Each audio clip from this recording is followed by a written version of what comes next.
Hi hello welcome to Shanmukha రుచులండి. ఈరోజు మనం చేసుకోబోతున్న రెసిపీ చిక్కుడు గింజలు టమాటా రైస్ అండి.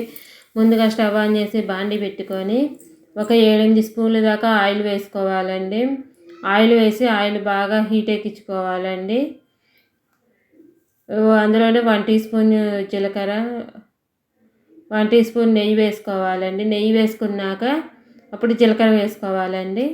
మా వీడియో కనుక ఫస్ట్ టైం చూస్తున్నట్టయితే మా ఛానల్ని సబ్స్క్రైబ్ చేసుకోండి. సబ్స్క్రైబ్ చేసుకోవడం మాత్రం మర్చిపోమాకండి. ఎందుకంటే ఎప్పటికప్పుడు మేము చేసే కొత్త కొత్త వంటలు కానీ అన్నీ మీకు నచ్చిన రెసిపీస్ అన్నీ ఎప్పటికప్పుడు మీకు నోటిఫికేషన్స్ వస్తూ ఉంటాయండి. ఓకే అండి. ఇప్పుడు నెయ్యి కూడా వేసాక ఒక 1/2 టీ స్పూన్ దాకా జీలకర్ర వేగాక ఉల్లిపాయ ముక్కలు, ఒక ఉల్లిపాయ సన్న ముక్కలుగా కట్ చేసి వేసుకోవాలండి. ఒక మీడియం సైజు ఉల్లిపాయ, చిన్నవి అయితే 2 అండి. ఒక 4 పచ్చిమిరపకాయలు ముక్కలుగా కట్ చేసి వేసుకొని వేయించుకోవాలండి. ఇవి బాగా వేగాక ఒక 40-50% వేగాక అప్పుడు అల్లం వెల్లుల్లి పేస్ట్ వేసుకోవాలండి. మీకు కావాలంటే ఇందులో బిర్యానీ టేస్ట్ రావాలి అనుకుంటే మసాలా దినుసులు వేసుకోవచ్చండి. బిర్యానీ మసాలా దినుసులు అది ఆప్షనల్ అండి. వేసుకోకపోయినా పర్లేదు, బాగానే ఉంటుందండి రెసిపీ. ఓకే అండి. ఇప్పుడు అల్లం వెల్లుల్లి పేస్ట్ 1 టీ స్పూన్ వేసుకోవాలండి. అది బాగా వేగాక ఒక 1 టీ స్పూన్ అల్లం వెల్లుల్లి పేస్ట్ వేసుకొని బాగా పచ్చివాసన పోయే వరకు వేయించుకోవాలండి. అది వేగాక 1 టీ స్పూన్ అల్లం వెల్లుల్లి పేస్ట్ వేసి కొంచెం వేగాక ముందుగా చిక్కుడు గింజలు వేసుకోవాలండి. ఉడికించిన అన్నం కలిపి చేసుకోవాలనుకుంటేనండి ముందుగానే ఉడికించుకోవాలండి చిక్కుడు గింజలు. లేకపోతే డైరెక్ట్గానైనా చిక్కుడు ఎండినవి కాదండి, కొంచెం కాకపోతే రంగు చేంజ్ అయినాయి. ఇవి వేసుకొని ఒక 5-6 నిమిషాలు వేయించుకోవాలండి చిక్కుడు గింజలు ఆయిల్లోనే.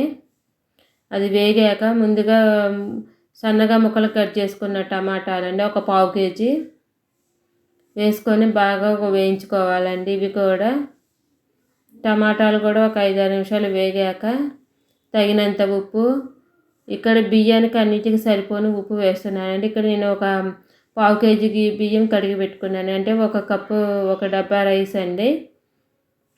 1/4 కేజీ రైస్ నానబెట్టి పెట్టేసుకున్నానండి కడిగి. బాస్మతి రైస్ అండి ఇక్కడ యూస్ చేసేది. తగినంత కారం, 1 టీ స్పూన్ ధనియాల పొడి, 1/2 టీ స్పూన్ జీలకర్ర పొడి. మీకు కావాలంటే ఇక్కడ గరం మసాలా వాడుకోవచ్చండి, లేకుంటే లేదండి. కొంచెం ఒక 1/4 టీ స్పూన్ దాకా పసుపు, కొంచెం కొత్తిమీర వేసి బాగా కలిపేసుకొని ఒక 5-6 నిమిషాలు ఉడికించుకోవాలండి. అంతా బాగా కలుపుకొని, ఎందుకంటే ఈ ఫ్లేవర్స్ అన్నీ ముక్కలకి అంతగా బాగా పడతాయండి. పట్టి చాలా టేస్టీగా ఉంటాయండి చిక్కుడు గింజలు. ఇవన్నీ ఉప్పుకి పడితేనండి బాగుంటుందండి. అంతా ఒక 5-6 నిమిషాలు బాగా వేగాక 1కి 2 గ్లాసులు నీళ్ళు పోస్తున్నానండి. మామూలుగా అయితే 1కి 1.5 అండి. ఇక్కడ చిక్కుడు గింజలు ఇవన్నీ వేసాం కదండి. ఈ చిక్కుడు గింజలు ఉడికే వరకు ఎసరు బాగా మరిగించుకొని తర్వాత బాస్మతి రైస్ వేసుకోవాలండి.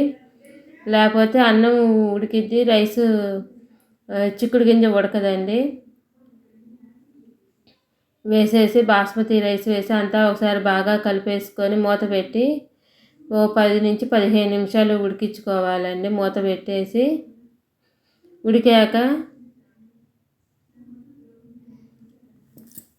మూత పెట్టేసి బాగా ఉడికించుకోవాలండి. 10-15 నిమిషాలు పట్టిద్దండి ఉడకడానికి.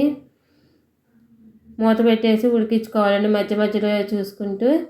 మా వీడియో కనుక ఫస్ట్ టైం చూస్తున్న మా ఛానల్ని సబ్స్క్రైబ్ చేసుకోండి. చాలా టేస్టీగా ఉంటుందండి. దీంట్లోకి రైతా వేసుకొని తింటే చాలా బాగుంటుందండి. పెరుగులో ఉల్లిపాయ అవన్నీ వేసుకొని తింటే పెరుగు రైతా, ఆనియన్ రైతా వేసుకొని అంతా బాగా కలిపేసుకొని ఒకసారి పైనుంచి కొత్తిమీర వేసి గార్నిష్ చేసి సర్వ్ చేసుకోవటమేనండి. ఇప్పుడు స్టవ్ ఆపేసి పైనుంచి కొత్తిమీర వేసి ఒకసారి కలిపేసుకొని సర్వ్ చేసుకోవటమేనండి. మా వీడియో కనుక మీకు నచ్చినట్టయితే లైక్ చేయండి, షేర్ చేయండి, సబ్స్క్రైబ్ చేసుకోండి. Thank you for watching. Please subscribe and like చేయండి.